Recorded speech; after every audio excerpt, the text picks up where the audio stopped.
Greetings fellow dungeon delvers and welcome to Dorans and Dragons, where we work together to come up with Dungeons & Dragons 5th edition builds for your favorite League of Legends champions. Today we're building Samira, the Desert Rose. Samira lived in the city of Amakra, along with her parents who earned their living as street performers. Performing with her parents instilled a thrill of danger in her that drove her to daring heights. Just before her 14th birthday, Amakra was sacked by cultists that worshipped Xerath. Samira watched, crippled with fear that she had never felt before, as the cultists tore through the city. They escaped to Noxus, and Samira began to hate herself for her fear, and vowed to never be so helpless again. She began to perform again, but no one seemed to care in Noxus, even when the stunts became incredibly dangerous. Needing to support her family and excited by the prospect of a challenge, Samira joined a Noxian warband. She quickly established herself as a fearless combatant, but lacked the discipline to rise in the ranks. Most of her commanders disliked her recklessness, except for one. Captain Indari took a quick liking to Samira and offered her to join Indari's elite warband, specializing in missions too dangerous for normal units. They experienced success after success until one day when a mission went awry, and many of the unit were killed, and Indari was left paralyzed. The warband was disbanded, and Samira tried to go home to a more peaceful life. That didn't last long.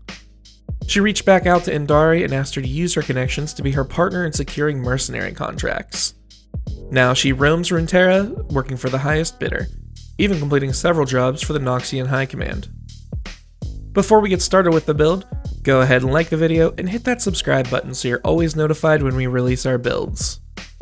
We'd like to take a minute and thank our awesome patrons over on Patreon who support us every month. Thanks for helping us keep the lights on and the guns blazing. If you like our videos and want to support the channel, come join us over on Patreon today for just $1 to get access to our awesome Discord community where we talk League and D&D all day long. Alright, now let's get into it. Here's a quick preview of the build. For race, we're going with Variant Human. Per usual, our stats are going to be determined using the standard array. For our stat priorities, we're going to max Dexterity and Dump Strength. We do have a multi-class requirement of 13 in Dexterity and Wisdom. Our leveling path is going to be levels 1 through 3 in Monk, then a 2-level dip in Fighter, then 11 levels in Ranger, and we'll finish off the build with 3 more levels of Fighter. Samira's passive, Daredevil Impulse, is so many things in the build that I'm not even going to try and list them. Our Q, Flare, is going to come from Sweeping Attack and Horde Breaker. Her W, Blade Whirl, comes from Wind Wall and Deflect Missiles. Our E, Wild Rush, will come from the Mobile Feat. And finally, we get our ultimate Inferno trigger from Volley. For race, we're going with a staple of the channel with Variant Human. Variant Humans gain a +1 to 2 ability scores. We'll bump our Dex and Wisdom 1 each for what will become obvious reasons later. We're going to pick up a skill proficiency in Acrobatics for our stunts, and the main reason we're here is for the free feat. We're going to take the Gunner feat to give us some Pew Pew. First, we'll bump our Dex by a point, learn proficiency with firearms, ignore the loading property of firearms, and remove that pesky ranged dead zone of being within 5 feet of your target. For background, we're reflecting Samira's current lifestyle with Mercenary Veteran. This could easily be swapped with Entertainer though, so make that judgment call for yourself. Mercenary Veterans have proficiency in Athletics and Persuasion and gain the Mercenary Life feature. Basically, you know everyone in the trade, or every group at least, and how to identify them. You also know where you can find work, and you can even do so between adventures. For stats, we're going to laugh in Riot's face and actually balance Samira with the standard array. Roll if you want to, just keep at least a 13 in your Dex and Wisdom for multiclassing purposes. Dex is going first since it's important for both of our weapons, and more important for that, our Acrobatics. Wisdom next because of all the experience you've gained in your travels.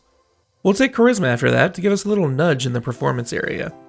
Then grab some Intelligence because you'll have to plot out exactly how to use all this insane movement in your control. We'll have an average Constitution since we're a squishy ADC, and we'll dump Strength because it's not going to be used in the build at all. For equipment, you're going to need to grab a short sword first, since we won't have the proficiency for our longsword right off the bat. Don't worry though, we'll get it at level 3. After that, you'll be using your longsword for the rest of the build. You'll also want to pick up a pistol. Now, I know Samira uses 2, but unless you want to take the dual wielder feat, we're not going to be able to use them that way anyways. Alrighty, let's kick off the build with some levels in Monk. Monks have a D8 hit die and give us proficiency with simple weapons and short swords. We'll also pick up skill proficiencies in Stealth and Insight. The The first feature we'll get at this level is Unarmored Defense, giving us an AC equal to 10 plus our Dex and Wisdom modifiers.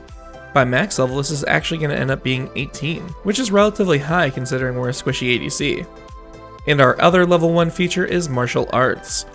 This is going to let us do a few things, but the key ones are using Dexterity instead of Strength for our attack and damage rolls with our monk weapons, and letting us make an unarmed strike as a bonus action, as long as we used our monk weapon to attack that turn. Second level monks gain unarmored movement. This is going to bump our base speed by 10 feet as long as we're not wearing armor or a shield. We'll also unlock our key, which is a pool of points we can use as a bonus action to perform certain abilities. Flurry of Blows is going to let us take 2 unarmed strikes instead of the one given to us by martial arts. Patient Defense is going to let us take the dodge action, and Step of the Wind is going to let us disengage or dash, and double our jump distance for the turn. Level 3 monks choose their monastic tradition.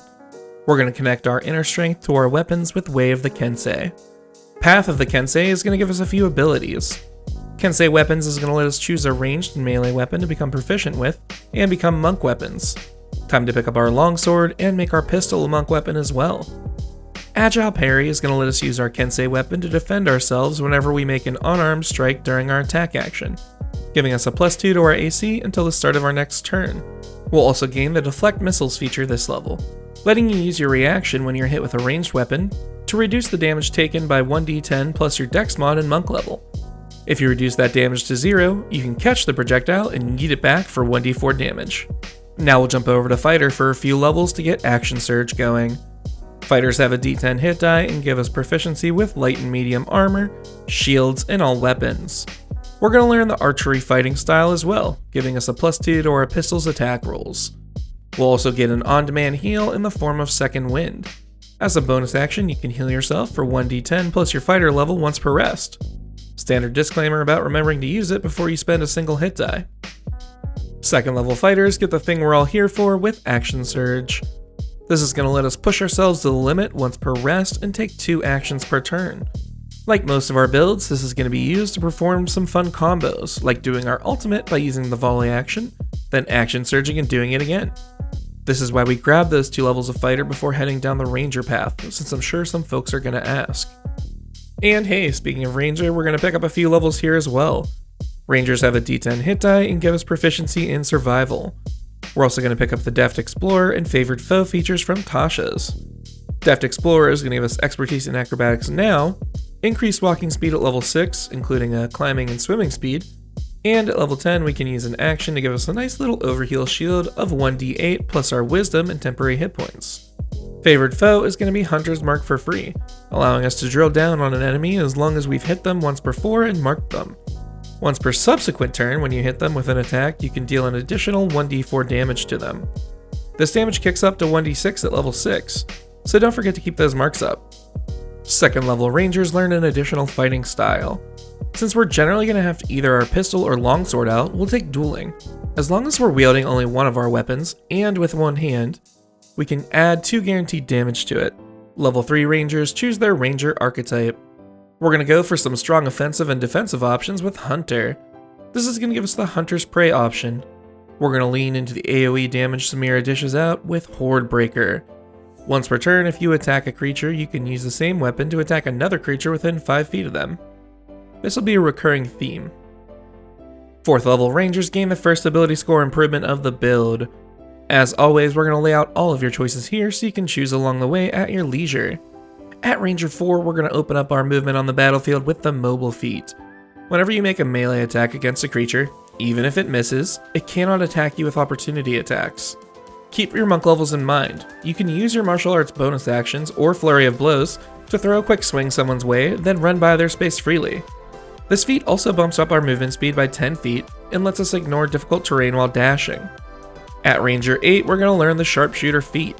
This is going to let us go full range without disadvantage, let our pistol ignore 1/2 and 3/4 cover, and we can roll the dice every time we fire our pistol by taking a -5 to hit and adding 10 flat damage if we manage to land it anyway.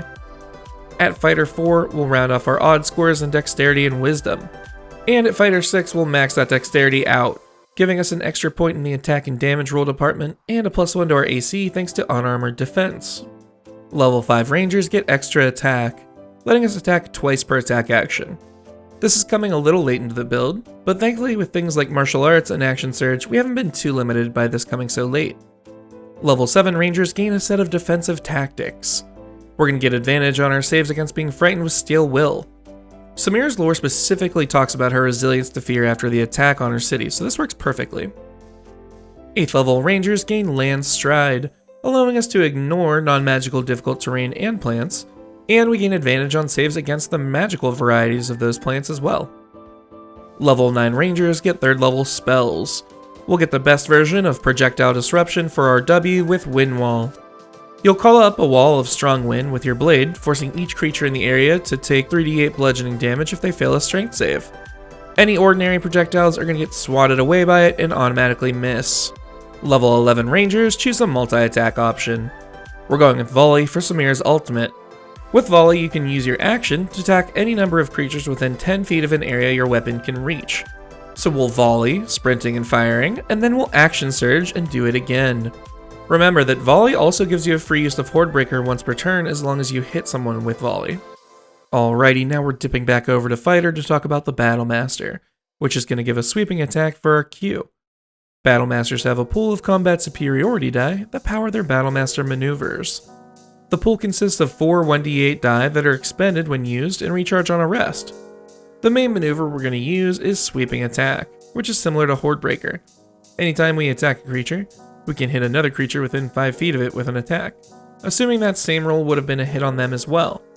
You'll roll your superiority die and deal damage to the second creature equal to whatever you rolled. The other 3 levels of Fighter left were already covered with ability score improvements and a redundant extra attack. Alright, now that we've completed the build, let's see how we did. First, the good. We have tons of damage, and a crazy amount of it is AoE.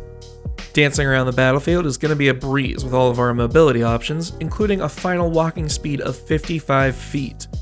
We're also relatively safe in said combat, with tons of movement, an AC of 18, and an above 100 hit point health pool. Now the bad. Honestly, there isn't much bad about this build. You'll have the drawbacks of not being good with magic or providing much utility to your party, but you'll be great at doing the job you're meant for, so they shouldn't care. So what'd you think? I've included a link to this build via D&D Beyond in the description below, as well as Amazon links to the books used in this build. If you enjoy this type of content, please consider supporting us on Patreon. We have a few awesome rewards, and you get access to our great Discord community. We plan on churning out one League Champion build every week. Thanks for watching, and hopefully we'll catch you on the Rift, or in the Forgotten Realms.